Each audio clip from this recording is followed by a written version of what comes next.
Hey, Trey. Woo!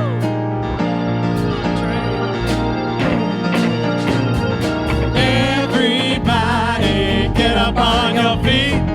See the light in everybody you meet. Everybody get up on your feet. See the light in everybody you meet. Let us be reminded of who we've come to be. We are love, we are one big family. Hey, hey, yeah, yeah. Hey, hey, hey, yeah, yeah. Here we go. Everybody get up on your feet. See the light in everybody you meet. Everybody get up on your feet. See the light in everybody you meet. Let us be reminded of who we've come to be. We are love, we are one big family. Hey, hey, yeah, yeah. Hey, hey, hey, yeah, yeah. Say hello to somebody around you.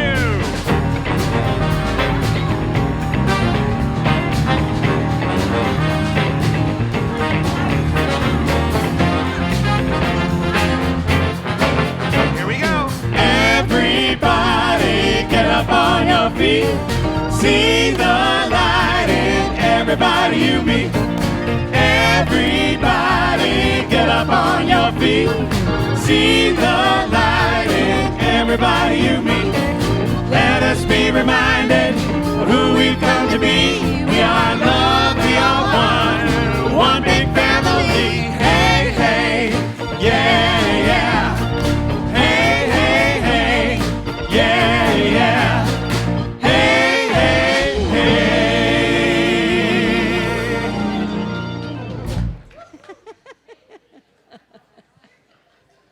Good morning, everyone. Good morning. What a beautiful day, yes? Let's go to work. Let's take a deep breath in. Close your eyes and just allow yourself to sink into this beautiful moment. We are one with that power of one. And so now what I'd like you to do is take a deep breath in and just feel yourself when you exhale. Just spooling down. Allowing yourself to release whatever is happening in the outside world right now. And just become still in this moment in your mind. Allow yourself to hit pause on the life events of your life right now. Just hit pause.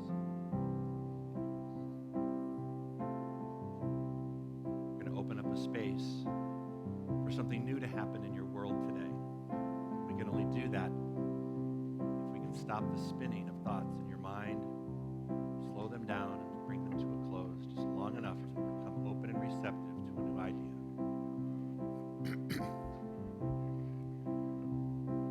Get ready, my soul. I'm diving in. Get ready, my soul.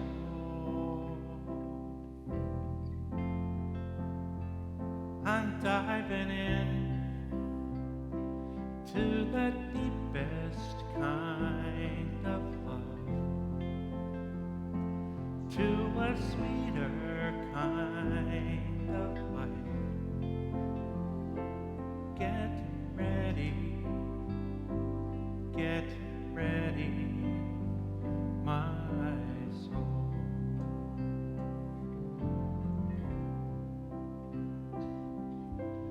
Everything I've ever done and everything I've ever seen, everything I've lost or won,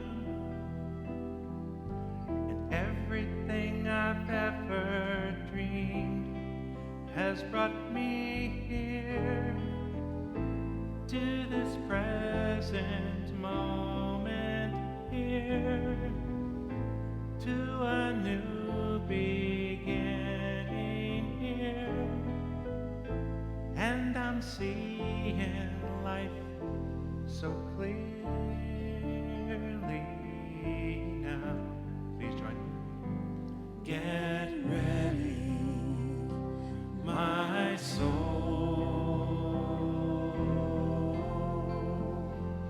I'm diving in. Get ready, my soul. I'm diving in to the deepest kind of love, to the sweetest kind of life. Get ready, get ready, my soul.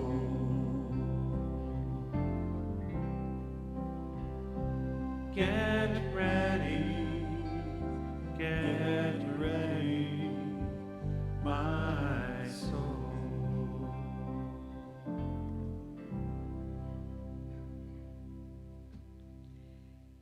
In the sweet stillness of this time of receptivity and new beginnings, I invite you to recognize with me the one mind that creates and maintains everyone, everything, everywhere.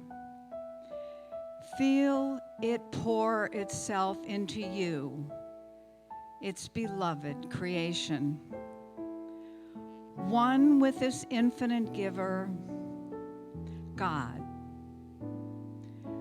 We have access to exactly what we need to create the best lives we can imagine and more.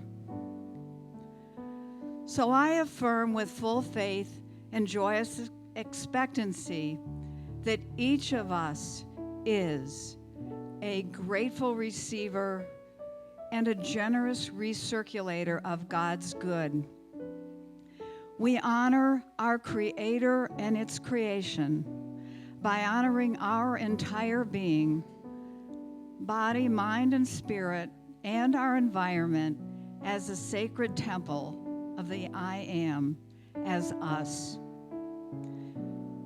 To create order in our holy home, we clean our closets, including the closets of our mind, providing ample space to welcome new and greater good into our lives. This ongoing process of weeding out thoughts and things that clutter our holy home frees us to be mindful, attentive gardeners so that we may plant ideas in mind, nurture them, and delight in how they bloom into beautiful lives for us and a world that works for the highest good of all.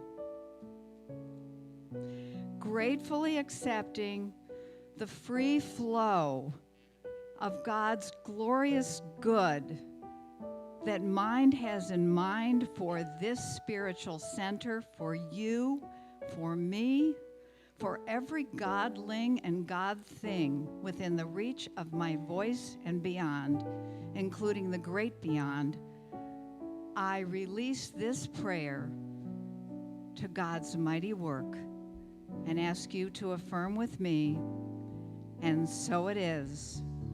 Amen. In the silence there is peace. In the silence there is unspoken joy. In the silence there's release from a world full of chaos and noise. So I awake in this holy silence. I hear all said, and right here in this holy silence we find God when we find ourselves.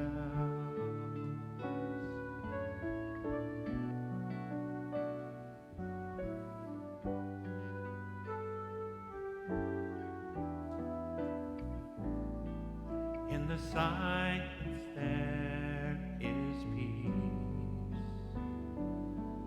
In the silence there is unspoken joy.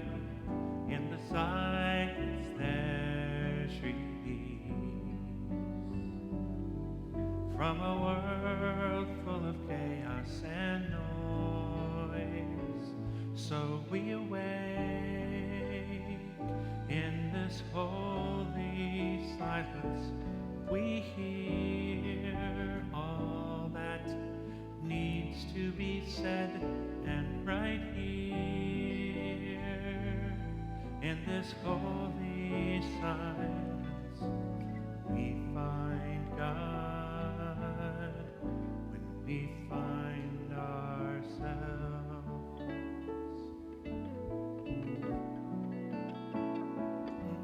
And I find God when I find myself.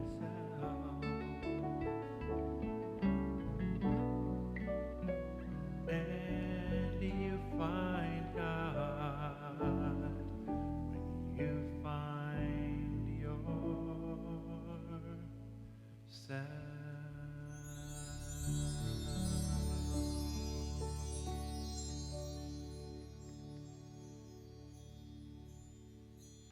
Before we do my talk today, we have the privilege of christening a little baby today. Yeah, so let's bring out the team. Come on, guys. Hi, guys. What's up? He's ready. Daddy, he's here. Look. Whoops, careful.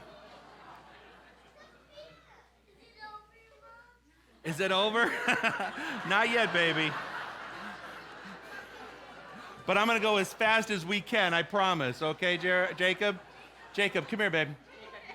Jacob. Okay.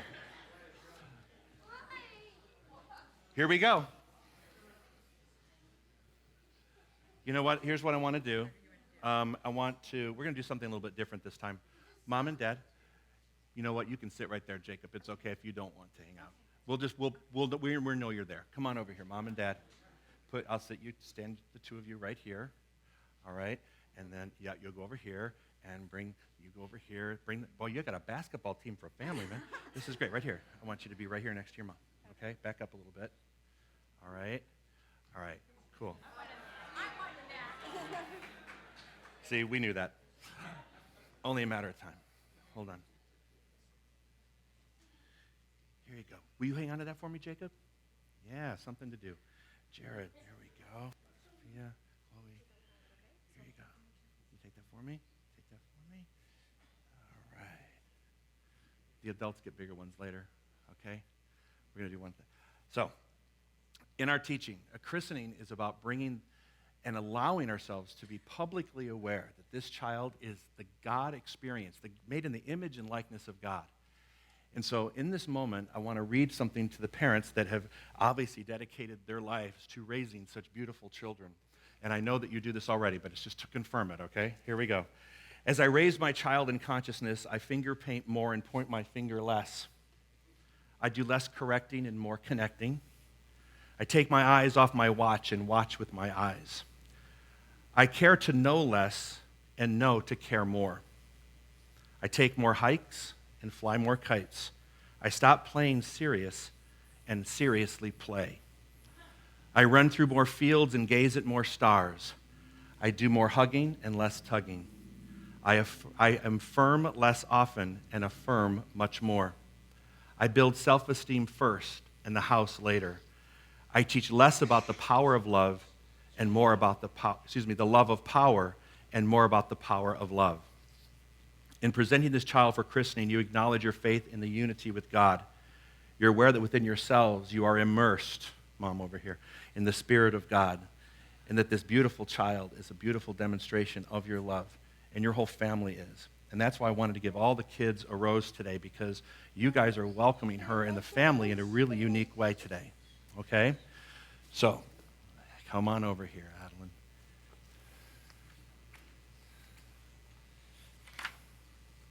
All right. This water came from one of our pilgrimages to Bali.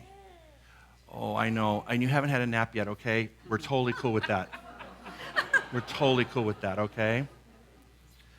So here's what I want you guys to do. I want you to hang on to her hand. You guys all hang on to hands together so you're all connected in this moment. And Mom, you had perfect right there. Dad, you good? Good. Okay, here we go.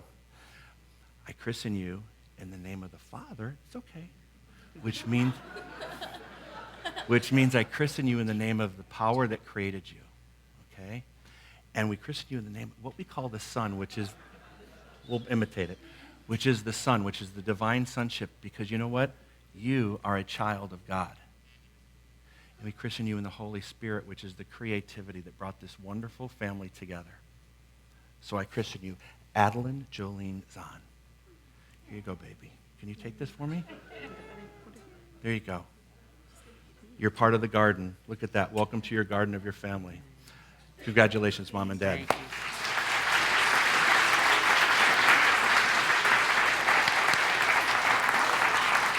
you. And Jacob, now you can head out. Hi, Jared. Jacob, you're done, man. Give me 5.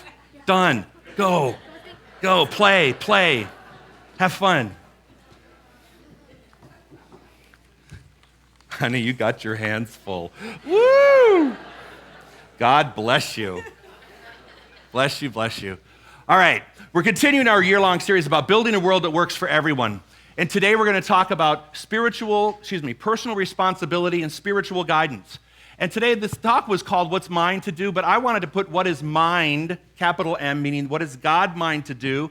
And it's what I wanted to rephrase this is what is mine to do. Because we don't ever do anything on our own. We're always using the power of the mind, the God mind, spirit mind, whatever you want to call it. So today I want to talk about that, and we're going to go deeper into this idea of what is mine to do. What is mine? What is yours to do? We see a world in which we are called into conscious action. That's the phrase that we're going to use today. We see the world in which we are called into conscious action. We go so much on autopilot. We say things, we do things, just subconsciously we live our lives. But wouldn't it be nice if everyone was really called into conscious action? Think about world leaders, spiritual leaders, religious leaders, community leaders, your HOA president, whatever it is, they're called into conscious action to be consciously conscious about the greater good of everyone, not just one person, but the greater good of everyone. So say that with me, please. We see a world in which we are called into conscious action. Your affirmation today is kind of long, but I think you're going to like it. The first service it resonated with the first service. Say this with me, please. I affirm that every action I take, every situation I experience, every word I speak, and every thought I have is a reflection of my faith that the universe is conspiring for my good. Amen. Are you ready? Conspiring for my good. The universe conspires for our good. The greatest conspiracy theory known, right? The universe is always conspiring for our good. Sometimes it doesn't feel like that, though, does it? Sometimes in our life we feel like, wait a minute, I'm out of balance. Something's feeling disconnected. What happened here? I thought I was doing all the right stuff, Joe. I was doing all the stuff that you said. I was meditating and I was praying and I was spending time reading and learning and coming to church on Sundays. I was spending all my energies doing that, and still something screwed up about my life. Yeah, guess what? It's still going to unfold for your good. You're just in the middle of it. Your good always unfolds, but you're in the middle of it. Sometimes we make evaluations. We're in the middle of something. We're in the middle of cooking the product, cooking the cake, if you will. We're in the middle of cooking it, and we're making an evaluation as to whether it's done or not, or whether it's going to be good or not. If you believe that the universe is always conspiring for our good, then ultimately when you look back on your life, you can say to yourself, I'm really happy certain things happened in my life. I'm really happy that certain things didn't happen in my life. If the universe is always conspiring for my good, I look back and go, thank God I didn't get that job. Thank God I didn't have a second kid. No, I'm just kidding. You guys are great. And I love my child. I really do. I really do. Thank God I got into that relationship, and thank God I got out. Right? Thank God I had this health condition, and thank God it moved through me. But we look back on it, and we can see that it was conspiring for our greater good, but when you're in the middle of it, sometimes it can feel like you're marching through what I want to call that temporary hell. And it feels like it. That's just the universe conspiring for our good. We just don't recognize it yet. Suffering takes place when we pretend to hear more than our source. Yeah, wake up there. Come on. You're the 11 o'clock. I expect you to be greater about, you guys have had more opportunity for coffee and all that other stuff, okay? Suffering takes place when we pretend to hear more than our source. And usually we're pretending to hear something other than our source, and that's why we're suffering. If we were concentrating on source and God, we wouldn't be feeling fearful, lack, limitation. We wouldn't be feeling disconnected or feeling in dis-ease with things. If we were connected, we wouldn't feel that way. But when we focus on those things, you can tell that you're not focusing on source, you're focusing on source not being fully present in that moment. And that's a human response, because when you're not feeling perfect about something, it's a natural inclination to go, what the heck have I done? Why is this happening to me? And we focus on that instead of seeing the source in it. Source is in everything. God is in everything. The universe, spirit, call it whatever you want, is always fully present in its fullest form at any given moment. I want to emphasize this again today, like I have in the past couple of weeks. In this moment, in this second, this very second, you're okay. You may have problems when you want to reinstate them in your mind. When you invite them back into your consciousness, you may have those things come back up. But I want you to think, just for one moment, pause it, hit stop. And in this moment, this very moment, you're okay. You're safe. Your needs are being met. You may be a little chilly because I work in a room that needs to be a little cold. But outside of that, right now, you're okay. In this moment, you're breathing. You're doing well. The systems in your body are working right now. Everything may not be perfect, but in this second, you can focus on source being fully present in your body, your mind, and your affairs. It's only when you choose to separate yourself from source that it will feel uncomfortable again. Stay in that moment. We must know an idea and then act as if it were already so. We always say, know it and then act as if. But then I found this interesting quote today, and I loved it. It is less a matter of choosing new actions to take and more a matter of allowing every action we take to include the idea. Ooh, yeah, thank you. Thank you. So, yay, good, someone's awake. Good. Listen to this, though. We're always looking for the idea to fix whatever it is we need to fix. But what we fail to realize is within it itself, in the moment, it already exists. Stop looking for the new thing, start approaching the thing with the idea. Example, if I want to experience peace, stop looking outside of myself to experience peace. Make sure that everything I'm doing embodies peace. Make sure the things I'm saying and the things that I'm thinking are embodying the peace. They're already taking that idea and including it. I'm not looking to find it. It's not hidden. It's not like some spiritual game. What do they call it? Hide and seek. It's not some spiritual hide and seek. It's not anything like that. It's already fully present. It's only my awareness where I've forgotten it. Remember. It's not about finding the new action. It's about allowing yourself to see yourself already in it. Don't look for the new thing. Look for the thing with new eyes. Look at your life with new eyes. Look at your life experience with new eyes. Thank you. I'll pay you later, Bliss. Okay. God has no plans for you until you make up your mind. It's not a miracle, it's synchronicity. There is no videotape. What do we call them now? There's no videotapes anymore. What What do we watch? No, DVDs. You can watch a movie on a thing that, whatever. See, even God teched itself out of this thing. Technology, we used to be, 8-track. Okay. There's no story of your life that's already pre-written. That beautiful baby, her story is not written. Every moment of every day, little Alan, she's going to be experiencing this new part of her life. And the universe is going to be waiting for her to say, this is what I want to do. And her loving parents are going to guide her and all of that family on that path. They're going to guide them to the place where they can release them into their own experience, their own maturity. But the universe is waiting for you. It's not some miracle that we pull out of the sky when something happens. It's actually synchronicity. It's actually, I match my mind with the power, with the presence, with the guidance. It's about matching that. It's about aligning myself with it. Stop looking for it. You already are it. Get all my Baptists to stand in the chairs. Go ahead, just stand up and go, amen, brother, right? Give me something, okay? But it's not a miracle. It's not a miracle. We should expect it. I expect God to be God in every way, shape, and form. And God always shows up right to the level of how I think God is going to show up. And sometimes I sell God short. Because I'll have a conversation with myself that goes like this.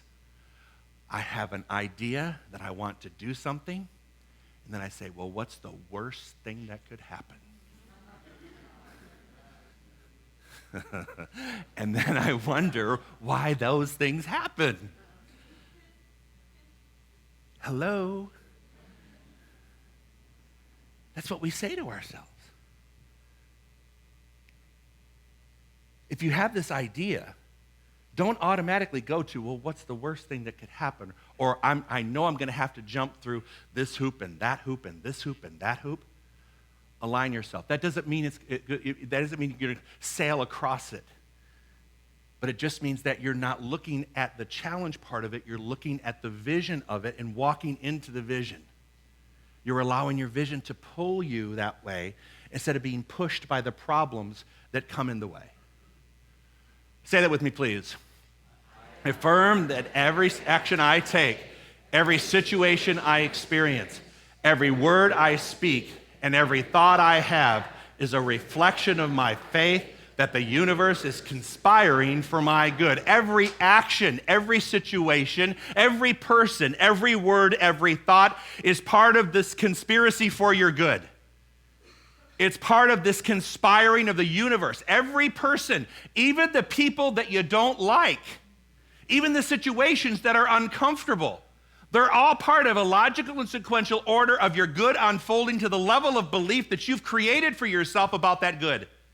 That what you've set as your intention. They're all the opportunity. Every situation is always, everything, every word you speak, every word you think. Oh my God, if God got into my head, it already is. No wonder things are the way they are. Right? I got to change that filter. I got to change that thought process. Next thing. I demand to see the blessing in this situation. Say that, please. I demand to see the blessing in this situation.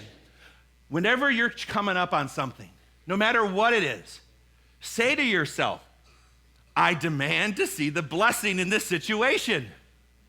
Now, it may not be perfectly apparent at the moment, but make that affirmation and continue to make that affirmation until you've walked through whatever it is that you're walking through. And I bet you anything, like I said earlier, when I look back, I see the blessing in all the things that didn't happen in my life that I thought I really wanted to happen. At the time, I really wanted them badly. And maybe they didn't unfold the way I thought they should, but they unfolded for my greater good. And when I look back on it, I go, thank you, God, that all of that happened. It was actually conspiring for my ultimate dream to fall into place. I just didn't recognize it as such because I was in the middle of it. I demand, say to yourself, I demand to see the blessing in the situation. Say that again, please. I demand to see the blessing in this situation. Faith is not gained with intellectual understanding. Faith is developed by acting on your understanding to such degree that it demonstrates itself to be true. Let me unpack that for you. Faith is not gained by just thinking. You have to prove this stuff. And when you prove this stuff, then you really begin to feel it. Then you really begin to have faith. And then you can draw on that faith and apply it to every situation. But the key is is to stop thinking and start doing. Is to take all the many things that you've learned in this process and apply them and then point to them and to point back at your life and go, this really worked. This really worked. The beautiful sons that she has, they have, I'm sorry, I didn't mean to kill you out of that. The two little boys, Jared and Jacob, you know, you can look back on that and go, man, and these two, I mean, the whole family. You're just one collective of looking back at, when you look back at things, it's not about the intellect, it's about allowing things to unfold, and then you grasp that and go, God was there, man. How cool was that? God demonstrated for us this wonderful thing. I mean, I look at that beautiful family, I think, God created that beautiful family. And these two individuals just took all these children in, and they're creating wonderful lives for these babies. I mean, wonderful lives. And I honor that, and I look at that, and I think, faith is not gained with just talking about it. Faith is doing it, and then looking and saying, wow, this really works. I have this beautiful family. I mean, there are things right in front of us that we walk by casually all the time and don't really look to appreciate. I do that constantly. No one can ever rise to a lower expectation. Yeah.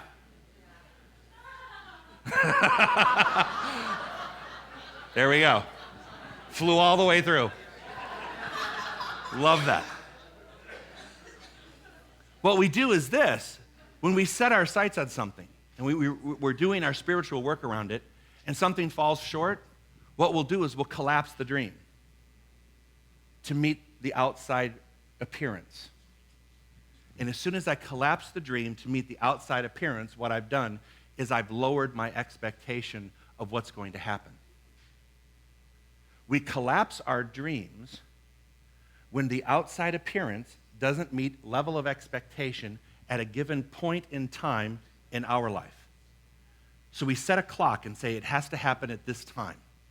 And if it doesn't look this way by this time, I'm going to lower my expectation and just take it as it is and move on to something else. I think it was, what was the name of that guy that ran for president like a gazillion years ago? Walmart guy. Ross Perot. Ross Perot. Was it Walmart? I don't know, whatever it is. Sam's, who cares? Whatever. Thank you, though. Thank you for the name. Thank you for the name, because I remember him saying a long time ago, and not that he's like a prophet by any stretch, but he said one thing that really resonated with me. He said, you know, a lot of people give up on the fourth lap when they're just rounding the final corner. And if they would have gone just a little bit further, they would have completed the race. But because they couldn't see the finish line the way they thought they were supposed to see it, when they were supposed to see it, they never rounded the corner to get there. They gave up. Does that make sense? Say that with me, please. I affirm that every action I take, every situation I experience, every word I speak, and every thought I have is a reflection of my faith that the universe is conspiring for my good.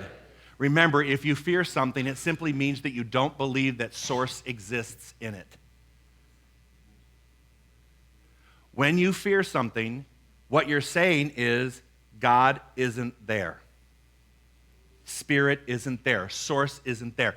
When you are in a place of fear, or in any component of fear, anger, resentment, hostility, anything, when you are in, if everything is a derivative of love or fear, whenever you're in fear and not in a place of love or a derivative of love, guess what? That just means there's an absence, your mental understanding of absence of source in that situation.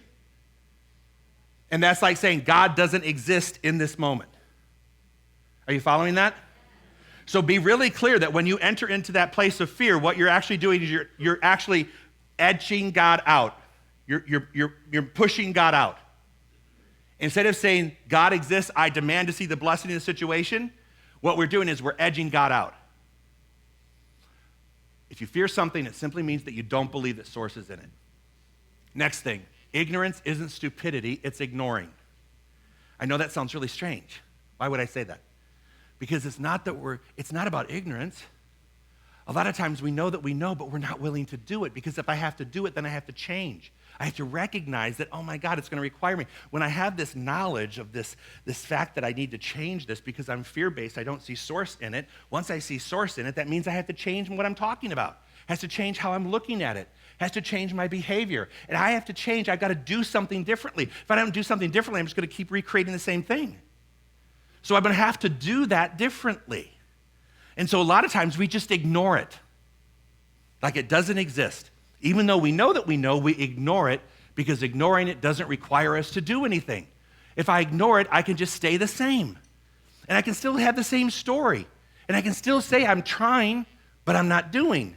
Again, it goes back to what you know intellectually and what you're willing to do physically through action. That make sense to you? Good. Humanity's mind should swing from, this is a quote from Dr. Holmes, humanity's mind should swing from inspiration to action, from contemplation to accomplishment, from prayer to performance. That would be a well-balanced existence. If you want a well-balanced spiritual diet, make sure that those components exist. Make sure you have inspiration, contemplation, and prayer. Make sure those are the things you're focusing on, not the conditions, but these things, because they will be the things that will change the outward appearance. Reflecting on it, whatever it is, isn't going to change its appearance until you actually go to this place. Welcome to the solution. This is like a spiritual prescription, if you will. And it's a well-balanced one. It's where I want to be too. Because I can tell you that there are a lot of times I am far away from that. Just ask anybody in my life. I need to hear that too. To live a life of balance, I need to swing from those things instead of swinging from the place of fear. Wherever your mind goes, your world follows. I think I mentioned before, but our daughter used to be a horseback rider, and when she would, her trainer would teach her how to, train the horse or ride the horse, and he always said, "Don't just look what's in front of you. Look the direction of where you want the horse to go and lean in that direction when you're riding, and the horse will follow that. But if you don't, if you're just staying right in front of it, and just staying what's right in front of you, you won't make the turn. So you have to do it ahead of time. So where your mind goes, your world follows. Just like that horse. If my mind is positioned correctly, then I'll begin to shift and go that direction. But if my mind isn't properly shifted in that direction, my experience will not follow. Your experience follows wherever this leads it to go. So you have to lean into and focus the turn ahead of time, long before you actually want to make the turn. If this is what you want to experience, make sure that you're shifting in the right direction. Make sure your words comply with this direction. Make sure your thoughts and your experiences and everything you think about comply with this direction. If it doesn't comply with this direction and reflects back on what's not working, all you're going to do is run into the fence. Makes sense? From the universe, nothing is or can be hidden. The very walls have ears, and I would say eyes. And the mirror of life cannot help reflect back to us that which we really are. If we are not going to steer it in the right direction, if we're not going to lean into it and steer it, then we have to be happy with what's happening in our life and not complain about it and not worry about it and not fret over it. If we're not willing to shift the consciousness, then we're not willing to do the work that needs to be done to make it change. And that's okay. That's okay. If you're okay with it, be okay with it. Be at peace with it and make sure that your life is filled with peace in everything that you're thinking, saying, and doing. Even if you decide not to change something, be at peace with it and make sure that the idea of peace is the one you're contemplating. Not the one that didn't work, not the one that I'm not willing to do. But again, go back to what am I willing to do? It's not a new activity. I just have to find peace where I'm at. That's why I want you to find peace in this moment. Too often we forget in this moment, I'm okay. I'm so busy futurizing my misery, speculating myself into distress. What the heck is that? In this moment and in the next moment, I bet I have more opportunities to be in that moment than out of it. I bet you have more opportunities to be fully present and mindful of what is right and working in your life than you do by disregarding it and putting your projection of what could possibly happen out there. You're so right. Thank you, Linda. Thank you. I'll double up on you and Bliss tonight. All right. Say that with me, please. I affirm that every action I take, every situation I experience, every word I speak, and every thought I have is a reflection of my faith that is the universe conspiring for my good.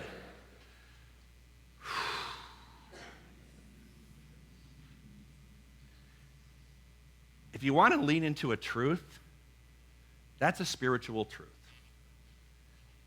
Not mine, because mine is, I'm not saying that's mine, but if you lean into those words and allow yourself to embody them and take them as your own, and always say to yourself, I demand to see the blessing in this situation, that coupled with this, you're going to be a mighty force in your own life. I demand to see the blessing in everything.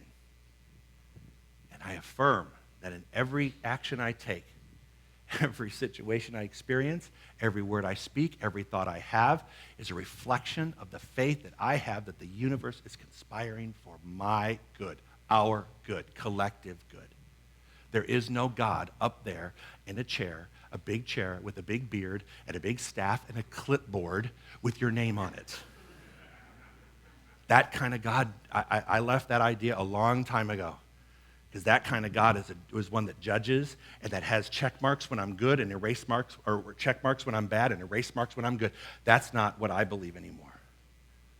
I believe that there's no man on a chair, but there is a universal presence and power that wants me to be happy, healthy, have harmonious relationships, to experience beauty and health and wealth and abundance, and to be full of wisdom and light, and to inspire other people to do the same.